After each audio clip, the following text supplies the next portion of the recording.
So revenue sharing, a huge topic, obviously. Where do you guys feel like you stand in terms of football spending as you look at the, whatever it is, $22 million for next year for revenue sharing? Yeah, obviously there's still a lot of moving pieces, and to say that is complex right now would be an understatement in terms of how all those things are going to shake out with the settlement and how you apply it. But I mean, we are committed to competing at the highest level, and so a lot of work to do in the meantime, a lot of things to think through, but we're committed to doing that and making sure our football program and all our teams continue to be successful.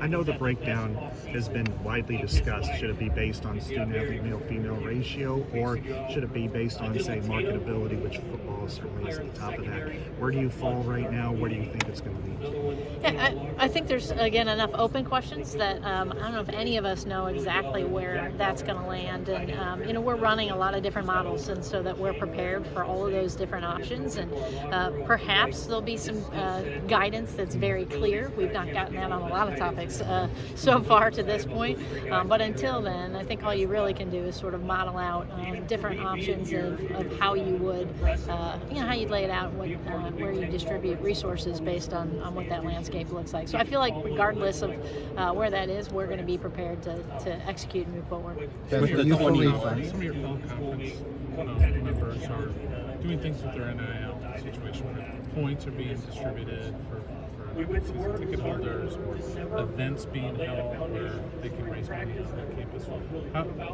Where is Iowa at with that stuff? Yeah, it's a really good question, and one that we're all continuing to evaluate in terms of what's best for our campus, but I think also what allows some institutions in some states to do that and what prohibits others. And so some of that has to do with NCAA rules, current NCAA rules, and some of it has to do with state laws. And so whether or not we would execute things in exactly the same way, we certainly want to have all of those options available to our donors, whether those are donors to the Swarm and the great things they're doing, or our donors to our institution. So while we haven't rolled out anything new yet, we're certainly talking about that on a daily basis. Beth, is it worth asking if you're going to fully fund revenue sharing in a Big Ten school? I think our goal is always, obviously, to make sure you have the resources available to compete. And so, that's what our priority is, on making sure we prepare and position ourselves to do just that. Okay. Rich Clark, with the 22 million, whatever the number is, that's obviously a significant number. Do you see cutting sports as part of getting to that number as you're kind of trying these different models? We're not having any discussions about cutting sports right now. Rich Clark had mentioned that they sent out surveys, the CFP, to get ready for potential home sites and all that, and how you would handle it, hotels, all that stuff. And some universities are like, we don't even know if we could play a game on our site. Obviously, I'm not talking about Iowa, but what was kind of the feedback you gave to the CFP, and how prepared are you, say, for this year, you end up having to host a CFP game? Yeah, we're prepared and we're ready. So we would love to have that opportunity. It is no small survey, so you make it sound like a question thing, and it was a book of questions to ask. And if anyone doesn't know, we obviously have to make sure we're winterized and think about playing a game in Kinnick on December 20th or 21st. So there certainly was a lot of work on our end to do, because when we have an opportunity to host that, we want to do it to the best of our ability and make sure we serve those teams participating and our fans in a really great way. So we're excited about that, and certainly know it. We haven't had a football game in December. We've maybe had games that felt like football games in December from a weather perspective, but we're excited about that option, and I know our team's going to work hard to earn that opportunity. What have been the challenges that in preparing for potential hosting in December that you found in this process? There's hotels, anything like that? Not for us. I mean, we did have some navigating to do with December graduation dates on our campus, and so which really trickles down to parking and how you navigate all of those things. So a little bit of that, a little bit of making sure we could winterize appropriately the stadium and what we need. But again, any of those events are going to be heavy lifts, but we feel like we're prepared to do it. Beth, back to the legalese of this NIL and the revenue sharing aspect. How helpful would it be to have a directive from either the Department of Ed or OCR? And is that even viable when the Johnson case could change the structure of it all? Like, I understand the complexity when you talk about it, but what is it that you all need? Like, what is the thing? And even if that directive is temporary because Johnson's still pending, what's the thing that's going to help guide everybody in the Title IX realm in particular? Yeah, well, I think, again, whether you're talking Title IX or really any of the issues that have been forced, I think what we hope for, I think you've heard Coach Ferentz mention this, I mean, you just want clarity and consistency on what the rules and parameters are across the entire spectrum.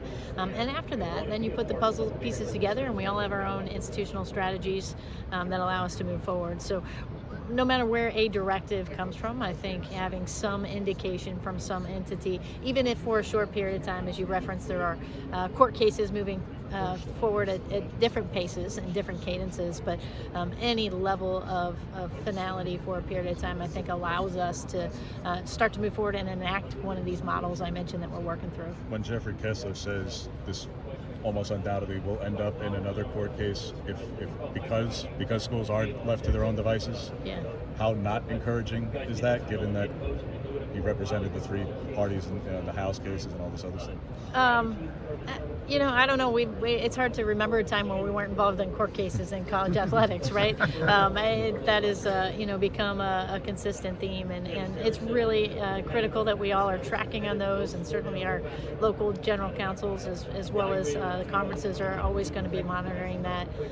We all want to do things the right way. We want to make sure we can move forward, but I think we live in a society that's pretty litigious, and there's some open and some valid questions that whether it's athletes or other entities are asking, and it's just how they're going to work through the court system. So we're going to have to be patient and then ready for the next one that gets thrown at us. When you look at the filling scholarships, and if it's a 105 for football, there has to be either you take it away from another men's sport or you have to add to a women's sport. Do you anticipate that sport, football, being filled all the way to 105 if that ends up being the final number? And if so, how would you offset that to ensure that you're in compliance with Title IX? Yeah, well, that assumes you don't add any additional revenue into the system, and I think in some ways you're sort of rebuilding this whole plane while you're trying to fly it. But I think those are conversations in football specifically, but across all sports. We're really going to be talking a lot about what's most impactful for a program. Is it in scholarships? Is it in in that NIL payment component? And making sure that every dollar that we put into the system is going to need to have a clear ROI, and that is obviously has a lot to do with how's it going to impact winning, how's it going to help them graduate and be good young men and women. And so as opposed to getting out in front and saying, hey, we want to do this, and we don't know those numbers in finality yet, we want to understand where should we put our resources that it's really going to help us win, and that's when we'll make a decision about what those numbers look like, where we put them, and what adjustments we might have to make. As you're planning around kind of all this uncertainty, what are kind of the primary kind of guiding tenets or principles that you're keeping in mind as you're kind of making these decisions? Yeah, I mean, first of all, we've talked a lot about as a team, and I mean our internal team, coaches and staff, about what defines an Iowa experience. And so we want to make sure that we provide that for all our student athletes. And now that may mean that experience looks different based on which sport you're on, but an experience that we can be proud of across the board. And so that's certainly one piece. And I think it's really important at this time, and really any time you do anything, you got to do it in a way that reflects who you are. And so while we're all making the same decisions, I think we're going to make them in a way that reflects what the personality and the culture is at the University of Iowa.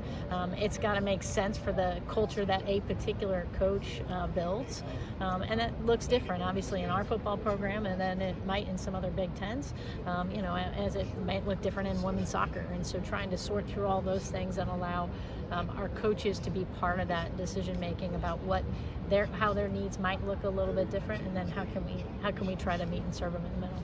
How do you go about this from a budgetary sense? And because you probably had to do like 4 or 5 different models just in the last year, how are you adjusting that? Yeah, five would be a good number. I think we surpassed that several months ago.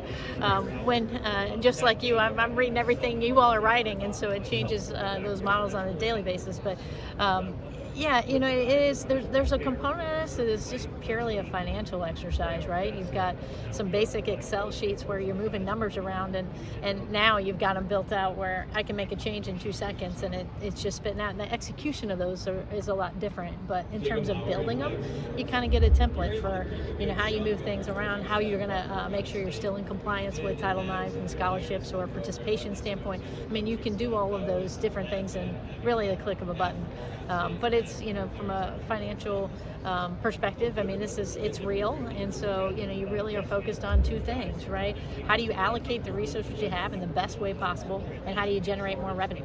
And so, you know, that's where you spend all your time and thought and really, you know, trying to dig in on those items. When you look at the CFP and winterizing the stadium, are there heating coils under the turf at Kinnick Stadium? You're going to ask me technical questions that I probably should know the answer to, but I don't. Okay. So I can get back to you on that one. I apologize. Yeah. No. That's okay. I probably should know if we have heating coils, but I don't know that we do. But we'll find out. Okay. Yeah. It makes snow removal a little bit easier. That's for sure. Yeah. Okay. Thank Yeah. you, Beth. Thanks.